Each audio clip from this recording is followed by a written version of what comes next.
Right. The road to rural India has always been an exciting one for corporate India, but unlocking the potential at the bottom of the pyramid hasn't always been easy. One business which seems to be making a success of it is the BPO industry. Now, the concept of rural BPOs has been around for a while, but it was largely seen as corporate social responsibility. But as Balakrishnan reports, increasingly it's making more and more pure business sense for BPOs to go down the rural road.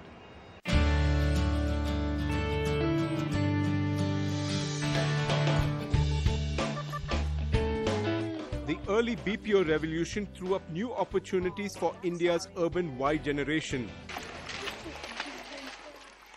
But now, as the industry matures, it is creating a different sort of socio-economic revolution. 27-year-old Gangamma is a new emerging face of India's BPO industry. Living in Mudanahalli, about 50 kilometers from Bangalore, Gangamma is getting ready for her shift at the rural BPO center. Every day she walks along the Kacha road to her center, which was earlier a bungalow, but now operates as a BPO center. Once a tailor, Gangamma now says she is comfortable using computers and even interacting with clients, and has no plans to migrate to the city. Computer first ನಾವು ಕಾಲೇಜಲ್ಲಿ ಇದ್ದಾಗ ಸುಮ್ಮನೆ ನೋಡಿದ್ವಿ ಅಷ್ಟೇ, ಅದನ್ನೇನು ಮಾಡಿರಲಿಲ್ಲ. ಇಲ್ಲಿಗೆ ಬಂದು ಕಂಪ್ಯೂಟರಲ್ಲೆಲ್ಲ ಕೆಲಸ ಮಾಡೋದೆಲ್ಲ ಕಲ್ತ್ಕೊಂಡಿದ್ದೀವಿ.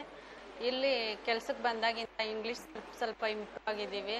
Gangamma and many like her have seen their lives change as the trend of rural BPOs has gathered steam in the industry. A rural BPO is usually a 50 to 500-seater center located in underserved locations where the purpose is to utilize local talent for running processes. Mainstream BPO firms subcontract work to these rural centers to save costs, or they set up their own rural BPO captive. According to industry estimates, operational costs are cheaper by nearly 40% compared to urban BPOs. Even the dreaded employee attrition is down from 40 to 60% in urban BPOs to just 8 to 12% in rural BPOs.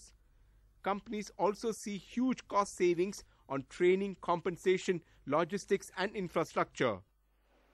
As the business benefits have become increasingly clear, most Indian BPO players, including Genpact, Raman Roy promoted Quattro BPO, Infosys and Wipro, have moved to either set up captive rural BPOs or outsource work to rural BPOs.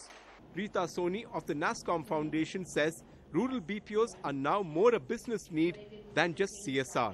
We're sort of looking at a tipping point.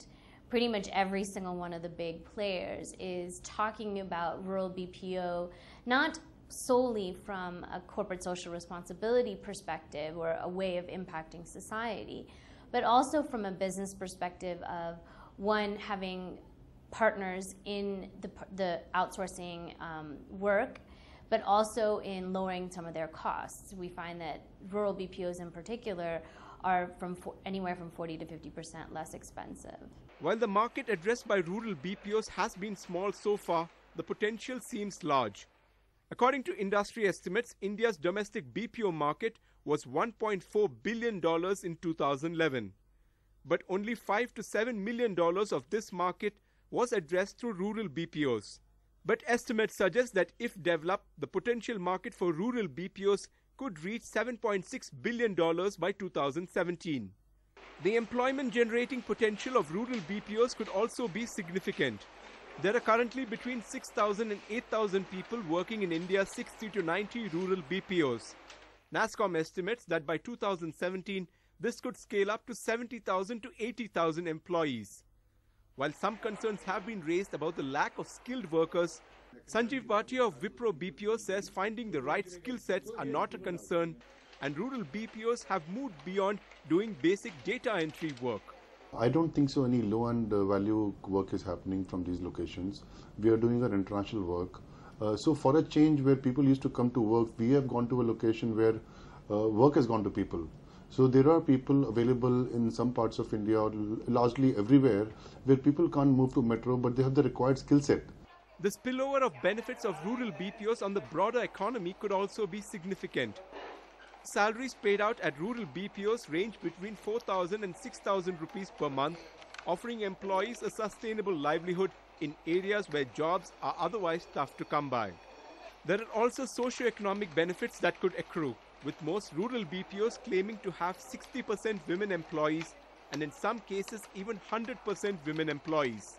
Monthly sustainable income that's generated from the salary they get every month will give them will not only take care of their family, the livelihood requirements, which is basically providing 3 square meals a day for the entire family, but it's also particularly for the boys as well as the girls, it provides them the empowerment and the confidence.